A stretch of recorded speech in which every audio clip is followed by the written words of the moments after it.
কিছু কিছু গলা থাকে না, যে গলাগুলোর আসলে কখনো অচল হয় না, সব সময় জনপ্রিয়তা থাকে। ঠিক তেমনই একটা গলার কাটিং স্কিল দেখাবো তোমাদেরকে। কাটিং নয়, কাটিং স্কিল দেখাবো, কারণ আপুর গলাগুলো কাটার ধরন একটু অন্যরকমই হয়, তোমরা যেটা পছন্দ করো। তো দেখো, আজকে আপু মেজারমেন্ট দিব।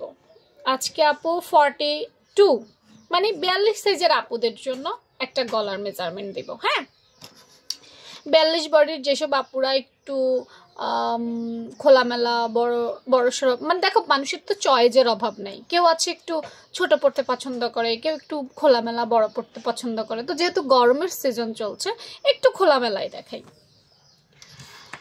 পাশ থেকে এটা বক্রমের কাটিং দেখাচ্ছি আপু। পাশ থেকে 3-2 সুতা, ঠিক আছে, 3-2 সুতা। এখানেও আপু 3-2 সুতা, ঠিক আছে। উপরে নিচে সমান রাখলে সুন্দর হয়। এরপর সুন্দর করে একটা দাগ। এবার লম্বার মাপ, এটা পাশে নিয়েছিলাম, এবার লম্বায় নিব। লম্বায় আপু 6.5 নিলাম। কত? 6.5 নিলাম। যদি তোমরা একটু বেশি বড় পড়তে পছন্দ করো, দেখো আবারও বলছি, পছন্দ অপছন্দের উপরে অনেক কিছু ডিপেন্ড করে, তাহলে কিন্তু তোমরা 7ও দিতে পারবা। আবারও বলছি, গরমের সিজন 7 দিলাম, ছোট চাইলে আর একটু কমাই দিতে পারবা। এই মেজারমেন্টে থাকবে, শুধু একটু পাশ আর লম্বা কমাই দিবা, তাইলেই ছোটদের হয়ে যাবে। ওকে, এখন আসো আপু একটা কাটিং স্কিল তোমাদের দেখাবো। সেটা হচ্ছে যে এইখান থেকে ধরে এখান থেকে ধরে এই 2.5 ইঞ্চের মধ্যে একটা মার্ক করবা, 2.5 ইঞ্চের মধ্যে, ঠিক আছে। আর ওই যে বললাম ছোট পড়লে 2 ইঞ্চের মধ্যে, একটার মধ্যে দুইটা দেখাই দিতেছি। হ্যাঁ, 2 ইঞ্চের মধ্যে মার্ক করবা। করার পর আরেকটা মাপ মিডল থেকে, এটা দিয়ে হবে না, এটা দিয়ে মিডল থেকে, খেয়াল করো, মিডল থেকে এখানে তুমি এই 2, কত 2 রাখবা। এই যে 2, 19-20 একটু হবে, ওইটা আমরা ধরে লাভ নাই, 2 রাখলে ভালো, ঠিক আছে। এমনি এই কর্নার থেকে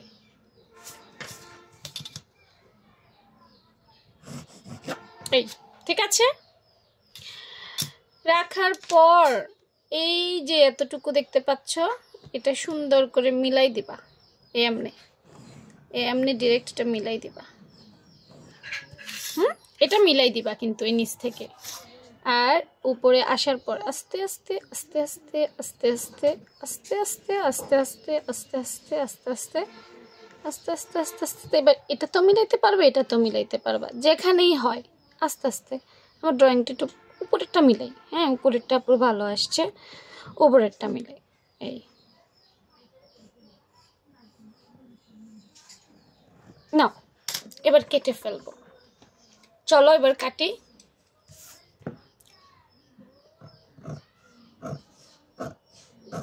এতটুকু আমরা সমানেই যাব, এরপর আমরা একটু হালকা হালকা বাঁকা হবো, হালকা হালকা, বেশি বাঁকা হওয়া যাবে না।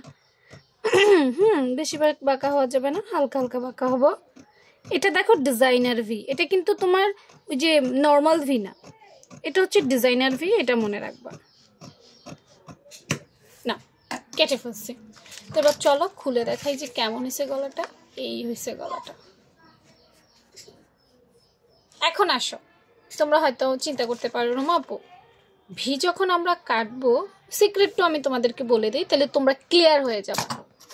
আপু ভি গলা তো এইভাবে কাটে ডিরেক্ট, এটাকে নর্মাল ভি বলে, ঠিক আছে। আর আমি এখন যেটা কেটেছি সেটাকে ডিজাইনার ভি বলে।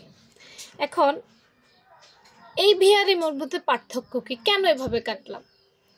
তুমি যখন ডিরেক্ট এই ভি কাটবা, তোমার এই যে গলা, ভাই কিছুটা পরিমাণে এই যে গলা, এই জায়গাটা না তোমার গলাটা আটকে যাবে, শেপটা কি আদৌ ভালো আসবে? মানে তুমি হয়তো ভাবতেছো এটাই প্রকৃত ভি, কিন্তু পরার পর সে আসলে কাস্টমারটা কমফোর্টেবল ফিল করছে কিনা, সে আরাম পাচ্ছে কিনা, সেটা কি একবারও খেয়াল করছো? ভাই কাটিং এর স্টাইল আলাদা, আর তুমি যে সেলাই করার পর যে একটা মানুষ কমফোর্টেবল ফিল করবে সেটার সিস্টেমটা আলাদা। আমরা জামাটা পরিধান করব, আমরা পরে যদি মজাই না পাই, আরামই না পাই, ওই ড্রেসের কোনো দাম নেই। সেজন্য এই ডিজাইনার ভিটা, ওই ভিউ আবার কাটার আলাদা সিস্টেম আছে। এই ভিটা এভাবে কাটতে হয়। এভাবে কাটলে কি হয় জানো, নিচের এই যে জায়গাটা দেখছো এটা বুকের উপরে খুব সুন্দর করে পড়ে। আর এই যে দেখছো এই জায়গাটা এভাবে রাউন্ড করে কাটতে হয় বা সোজা করে একটু নামাতে হয়। এটা তোমার গলার দুই পাশটাকে মানে কি বলবো আরামদায়ক করে তুলবে, এই পাশ আর এই পাশটাকে আরামদায়ক করে ফেলবে। আমরা এই এতটুকুর পর থেকে এইটাকে মূলত গলা ধরবো। এইটুকু হচ্ছে ঘাড়ের জন্য আরামদায়ক পজিশন। কি জানি আমার ভিডিওগুলো তোমরা বুঝতে পারো কিনা, কমেন্ট সেকশনে অবশ্যই জানাবা। এই ধরনের ভিডিও দেখতে চাও কিনা সেটাও মন্তব্যের ঘরে জানাবা, তাইলে বেশি বেশি করে দেওয়ার চেষ্টা করব। আল্লাহ হাফেজ।